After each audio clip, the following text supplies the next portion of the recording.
कैसी हो माँ? बेटा, डॉक्टर ने अनीता को आराम करने के लिए कहा है ना। जाओ किचन में जाके देखो क्या हो रहा है। क्या हुआ?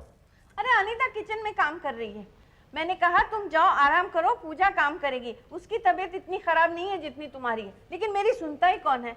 पूजा तो महारानी की तरह अपने कमरे में आराम फरमा रही है और अपने हिस्से का काम भी अनीता से करवा रही है। उसकी तो घर से यही आदत है, अपना काम भी अनीता से करवाती है, लाडली जो ठहरी। ऐसी कोई बात नहीं है माँ, दोनों बहनों में अच्छी अंडरस्टैंडिंग है, वो दोनों अच्छी तरह से रहती हैं, देयर इज नो प्रॉब्लम। तुम जाके देखो, अगर कल को कुछ हो गया तो मुझे मत कोसना। हाँ,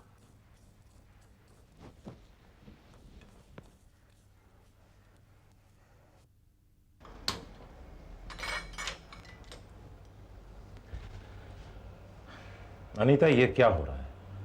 कुछ नहीं, चाय बना रही थी। किसने कहा तुमसे काम करने के लिए? डॉक्टर ने तुम्हें आराम करने के लिए कहा है। तुम्हारी कंडीशन क्रिटिकल है अनीता, तुम समझती क्यों नहीं? वहां पूजा अपने रूम में आराम कर रही है और तुमसे काम करवा रही है। नहीं नहीं, मैंने ही उसे कहा आराम करने के लिए। क्यों कहा आराम करने के लिए? पूजा, ओ पूजा। जी जी। पूजा, तुम्हें शर्म नहीं आती? तुम आराम कर रही हो और अपने बड़े बहन से काम करवा रही हो, जबकि तुम जानती हो कि उसकी हालत क्रिटिकल है। अरे ये इसकी आदत है, खुद आराम करेगी और अनीता से काम करवाएगी। ये तो चाहती नहीं कि इसके बच्चा हो। कैसी बातें कर रहे हैं आप माँ जी? अनीता, माँ बिल्कुल ठीक कह रही है। पूजा ने तुमसे काम क्यों करवाया? जीजा जी, दीदी ने मुझसे खुद कहा कि वो काम करेंगी। मैं कुछ नहीं जानता। तुमने अनीता को किचन में क्यों आने दिया? अगर उसे कुछ हो गया तो? अगर उसे कुछ हो गया तो सारा इल्जाम इसी पर आएगा। बड़ी आई आराम करने वाली। लेकिन आप मेरी बात तो सुनिए। तुम जाओ अपने कमरे में, दो।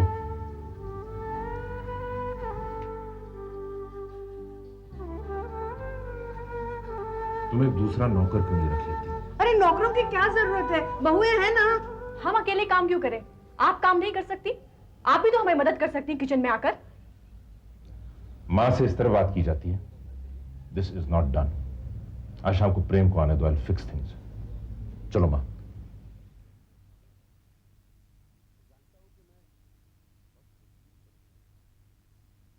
देखो पूजा, ऐसे झगड़े तो खामखा चलते ही रहेंगे। तुम्हें कोई टेंशन लेने की जरूरत नहीं। डॉक्टर ने तुम्हें आराम करने के लिए कहा है। और तुमने अनीता भाभी को अकेले काम करने क्यों दिया? नहीं प्रेम, वो तो दीदी ही खुद जिद कर रही थी काम करने की। वो तो मैंने उनसे कहा कि मैं उनकी मदद करती हूँ, फिर उन्होंने कहा कि तुम जाके आराम करो। एक्चुअली प्रेम, ये सारे फसाद की जड़ ना पूनम है। जब से उस घर में आई है बस झगड़े ही होते आ रहे हैं। तुम्हें अच्छा लगे या बुरा, तुम्हारे और मेरे बीच दरार पैदा करके वो बस तुम्हें हासिल करने की कोशिश कर रही है। याद करो पुरानी बातें, वरना उसे इस घर में रहने की क्या जरूरत है? हाँ पूजा, शायद तुम ठीक कह रही हो। ना तो तुम पूनम को इस घर में लाते और ना तो ये सब झगड़े होते। पता नहीं कब उसका ये भाई आएगा और उसे यहाँ से ले जाएगा। इनफैक्ट माँ के कान भर भर के वो हम सबके बीच दरार पैदा करने की कोशिश कर रही है। तुम ठीक कह रही हो। मुझे घर में लाकर मैंने ही गलती करी। मुझे अपनी गलती का एहसास है और फैसला भी मैं खुद ही लूंगा। प्रेम, इस घर में सारे झगड़े मेरी वजह से हो रहे हैं। पूनम, जो कुछ हुआ उसे भूल जाओ। देखो, मैं ही तुम्हें इस घर में लाया था। अब मैं ये नहीं कह रहा हूं कि तुम इस घर को छोड़कर चले जाओ। एक बात पूछूं? हाँ पूछो। क्या तुम मुझे अपना दोस्त मानती हो? ये कैसा सवाल है प्रेम? मैं तुम्हें अपना सबसे अच्छा दोस्त मानती हूँ। लेकिन पूनम, तुम दोस्ती से एक स्टेप बढ़कर सोच रही हो। लेकिन तुम्हारे अरमान कभी पूरे नहीं होंगे, क्योंकि मैं अपनी बीवी को छोड़कर और किसी का नहीं हो सकता। पूजा और मेरे बीच जो भी मिसअंडरस्टैंडिंग थी सब क्लियर हो गई। अब अगर तुम चाहती हो कि मैं तुम्हारा दोस्त भी ना रहूं तो? प्लीज प्रेम, ऐसी बातें मत करो। जानती हो तुम, माँ हमेशा तुम्हारा साथ देती है। वो तो ये उम्मीद लगाकर बैठी हुई है कि तुम इस घर की बहू बन जाओगी, मेरी बीवी बन जाओगी, मैं पूजा को छोड़ दूंगा। लेकिन ऐसा कभी नहीं होगा। और याद रखना, अगर गलती से भी कभी ऐसा हो गया तो तुम मेरा मरा हुआ मुंह देखोगी। प्लीज प्रेम, ऐसी बहकी बहकी बातें मत करो। तुम तो जानते हो ना, मैं बस तुम्हारी खुशी चाहती हूँ। अगर तुम मेरी खुशी चाहती हो, इस घर की खुशी चाहती हो, तो प्लीज इस घर को छोड़कर चले जाओ, ताकि यहाँ के रोज रोज के झगड़े तो बंद हो जाए।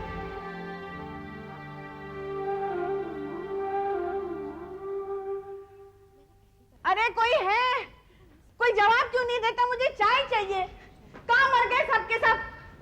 क्या बात है माँ जी? बेटी मुझे चाय चाहिए। मैं बना लाती हूँ। नहीं, तुम आराम करो, पूजा से कहो, वो बना देगी। इसमें पूजा को बुलाने की क्या जरूरत है? 2 मिनट का तो काम है, मैं बना लाती हूँ। तुम्हें आराम की सख्त जरूरत है। क्या हुआ माँ? अरे बेटे मुझे चाय चाहिए, ये बनाने जा रही है। पूजा नहीं बना सकती मेरे लिए? मैं क्या एक छोटा सा काम भी नहीं कर सकती? अनीता, जब तुमसे आराम करने के लिए कहा गया है तो तुम आराम क्यों नहीं करती? तुम इतनी जिद्दी क्यों हो? तुम हमेशा अपनी ही चलाती रहती हो। जब तुमसे कहा गया है कि किसी काम को हाथ मत लगाओ, it means that. Please look after yourself. Pooja, Pooja, आई जीजा जी। पूजा। जी look, I just don't understand, क्या तुम माँ के लिए एक कप चाय भी बना के नहीं दे सकती? ऐसी छोटी छोटी बातों को लेकर ही झगड़े होते रहे। चाय तो मैं बना दूं, लेकिन माँ जी ने मुझसे कहा ही नहीं। ये लो, तो क्या मैं इसके सामने हाथ पैर जोड़ूं, गिड़गिड़ाऊं कि मेरी बेटी मेरे लिए एक चाय बनाओ? माँ जी, आप बात को खामोखा बढ़ा रही हैं। हाँ, मेरा दिमाग खराब हो गया, मैं पागल हो गई हूँ। तुम तो बेचारे कुछ करती नहीं ना। ऐसी भी क्या बात होगी माँ? चाय चाहिए थी, किसी को भी बोल देती, कोई भी चाय बना देती। पूजा को बोलती, पूजा बना देती। मांगने में क्या आपका मान घट जाता? लेकिन मेरे चाय का वक्त हो गया था, मुझे चाय चाहिए। हो जाता है माँ, घर गृहस्थी में ऊपर नीच होता रहती है, इसलिए बोलता है एक नौकर रख लो, इनको भी आराम मिलेगा और आपकी भी हर फरमाइश पूरी हो जाएगी। 2 बहुएं होते हुए नौकर रख लो? तो आप इन दोनों को नौकरानी समझती हैं? घर का काम करने से बहू नौकरानी नहीं होती। किचन की जिम्मेदारी बहुओं के हाथों में होनी चाहिए। कहते हैं ऐसे लक्ष्मी घर में आती है। तो क्या नौकर रख के मैं घर से लक्ष्मी को भगा दूं? आपके घर में जो भी बहू बनकर आएगी ना, आपकी आदतों की वजह से मजबूर होकर भाग जाएगी। पूजा, सामान संभाल कर बात करो। जब हम बात कर रहे हो तो मैं बीच में बोलने की कोई जरूरत नहीं, समझी? प्रेम, पूजा ने कुछ गलत नहीं कहा। ये तो खामखा कुछ ना कुछ बात को लेकर शुरू हो जाती है। हम इनके जितना करीब जाने की कोशिश करते, जितना जतन करते, ये उतना ही हमसे चिढ़ती हैं। ये चाहती है कि हम घर छोड़ के चले जाएं।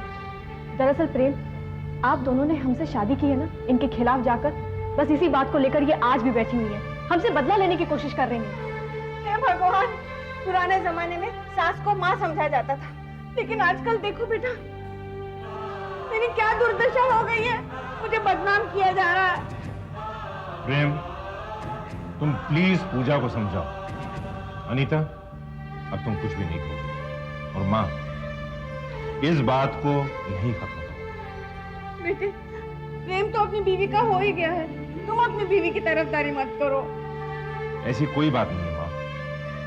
लेकिन मैंने क्या गलत कहा? मैंने अनीता को आराम करने के लिए कहा और तुम लोगों ने बात का बतंगड़ बना दिया। माँ जी, एक तो आप गलत बात करती हैं, ऊपर से हमदर्दी जताकर आग लगाना चाहती हैं। अनीता, ये क्या बकवास कर रही हो तुम? तुम्हारी जबान हद से ज्यादा चलने लगी है। माँ बिल्कुल सही कहती है, तुम्हें इनके साथ ऐसी बात करने का कोई अधिकार नहीं। भैया ये क्या? अब माँ की बात सुनकर भाभी को डांट रहे हो? तुम कुछ मत कहो प्रेम, ये हम पति पत्नी का मामला है। भैया ये मत भूलिए, मेरी भाभी है और भाभी माँ समान होती है। भाभी माँ समान होती है, लेकिन ये तो हमारी माँ है। तुम लोगों ने माँ को हमेशा गलत समझा है और तुम लोगों की वजह से बीच में मैं भी माँ से लड़ने लगा था, झगड़ने लगा था। माँ वो होती है जिसके अंदर कोई ममता हो। ये तुम्हारे घर को बर्बाद करने पे तुली हुई है। मैं ये नहीं मानता, ये सब झूठ है। आप जानना चाहते हैं सच क्या है? आप जानना चाहते हैं सच क्या है? ये सब झूठ है, बकवास है। ये झूठ नहीं, सच है, सब सच है। माफ करना आकाश भैया, लेकिन अब आपको सच्चाई बताने का वक्त आ गया है। और सच्चाई ये है कि आपके घर में जो कुछ भी हो रहा है, उसकी जिम्मेदार सिर्फ आपकी माँ है। ये तुम क्या कह रही हो? मैं बिल्कुल ठीक कह रही हूँ, और आज मैं ये सब इनके सामने इसलिए कह रही हूँ ताकि आप लोगों को भी इनकी असलियत का पता चल जाए। मुझे इन्होंने इस घर में सिर्फ इसलिए रखा ताकि मैं प्रेम और पूजा के बीच में दरार पैदा कर सकूं। प्रेम पूजा को डिवोर्स दे दे और मैं इस घर की बहू बन जाऊं। सारे गैस ऑन करके पूजा को मारने की कोशिश भी इन्होंने ही की थी। अनीता भाभी को गाड़ी की चाबी लाने की जल्दबाजी करा के सीढ़ियों से गिराने की जिम्मेदार भी यही है। खामोश। अगर आप लोगों को मेरी बातों पर यकीन नहीं हो रहा है तो मैं किसी की भी कसम खा के कहने को तैयार हूं कि ये सब इन्हीं का किया कराया है। अच्छा, हाँ। तो ये बात है। आकाश भैया, आप अपनी माँ से क्यों नहीं कहते कि वो आप दोनों बेटों की कसम खाकर कहे कि ये सब झूठ है? माँ तुम चुप क्यों? खाओ मेरी कसम और कहो कि जो कुछ भी पूनम कह रही है सब झूठ है। से हे भगवान, मेरा बेटा मुझे कसम खाने को कह रहा है। ये दिन दिखाने से पहले मुझे उठा क्यों नहीं लिया? भगवान, मैं जीना नहीं चाहती। माँ बात बदलने की कोशिश मत करो, कसम खाओ। हाँ माँ, खाइए कसम। देखा, कसम नहीं खा रही। भैया अब आपको सब बात समझ में आ गई ना? तुम्हें माँ कहते हुए मुझे शर्म आती है। Really ashamed of you। प्रेम, मैंने फैसला किया है कि मैं अनीता को लेकर यह घर छोड़ के जा रहा हूं, और अगर तुम अपनी बीवी और होने वाले बच्चे को बचाना चाहते हो तो तुम भी यह घर छोड़ के चले जाओ। आप बिल्कुल ठीक कह रहे हैं भैया। नहीं, हमें अपने घर से ये सिखाकर नहीं भेजा गया था। हम यहीं रहेंगे और एडजस्ट कर लेंगे। तुम इतनी बेवकूफ हो? इतना सब कुछ हो जाने के बाद भी तुम ही रहना चाहती हो? अनीता दीदी ठीक कह रही हैं जीजा जी, हम घर छोड़ के नहीं जाएंगे, क्योंकि हमारे घर छोड़ने से लोग हमें ताना देंगे कि बहुओं ने बेटों को अलग कर दिया, और हम ये बिल्कुल नहीं सुनना चाहते। हम कहीं नहीं जाएंगे, हम यहीं रहेंगे। मां, तुमने अपने बहुओं के साथ बहुत ही नीच व्यवहार किया है। तुम्हें शर्म आनी चाहिए। You should be ashamed of yourself। अगर आइंदा हमें कोई भी शिकायत आई तो हमसे बुरा कोई भी नहीं होगा, और उस वक्त जो भी फैसला हुआ आखिरी फैसला होगा, और उस वक्त घर छोड़ के और कोई नहीं जाएगा। सिर्फ तुम जाओगी सीधे अमेरिका पापा के पास। Poonam, thank you very much, तुमने मेरी आंखें खोल दी। उस दिन प्रेम की बातों से मेरी आंखें खुल गई, और अब मैं जान गई हूँ कि किसी का घर तोड़ के कोई कभी खुश नहीं रह सकता। हाँ, ये तो सच है कि मैं प्रेम से प्यार करती हूँ, बहुत प्यार करती हूँ, लेकिन प्यार का मतलब ये नहीं होता कि आप किसी की खुशियां छीनकर अपनी जिंदगी को आबाद कर लें। प्रेम और पूजा हमेशा खुश रहे, मेरी यही दुआ है। इसी में मेरी खुशी है, और मेरे प्यार की कामयाबी भी इसी में है।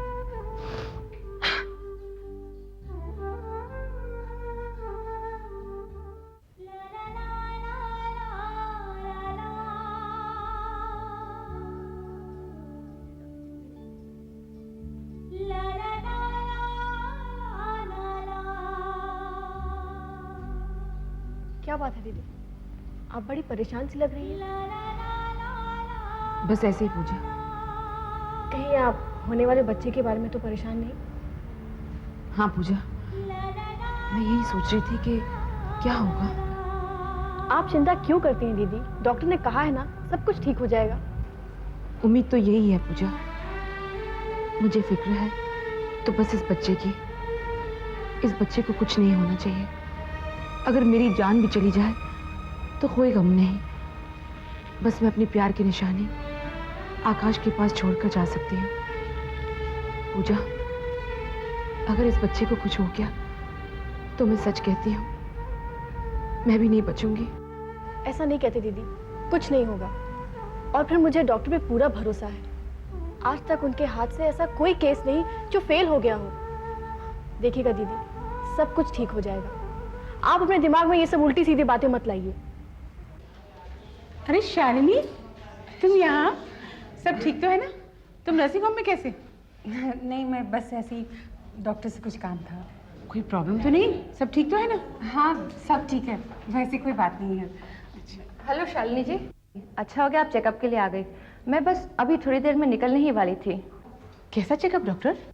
शालिनी जी, आपने शोभा जी को बताया नहीं? आप दोनों तो बहुत अच्छी फ्रेंड्स हैं ना? वो बस ऐसे ही। आखिर बात क्या है डॉक्टर? आपको पता नहीं शोभा जी, इवन शालिनी जी माँ बनने वाली हैं। माँ बनने वाली है? ये तो कमाल की बात हो गई। लेकिन शालिनी, तुमने मुझे बताया नहीं। वैसे ये खुशखबरी तुम्हें मिली कब? पूरे 4 महीने हो गए। 4 महीने? Now this is not fair Shalini, तुम्हें मुझे बताना चाहिए था। शालिनी जी, आप कैबिन में वेट कीजिए, मैं अभी आती हूँ। ओके। शालिनी, ये तो मेरे लिए बहुत ही बड़ी सरप्राइज की बात है। एक नहीं बताओ, तुमने मुझसे बात छुपाई क्यों? आपको ये बात मैं अभी नहीं बता सकती।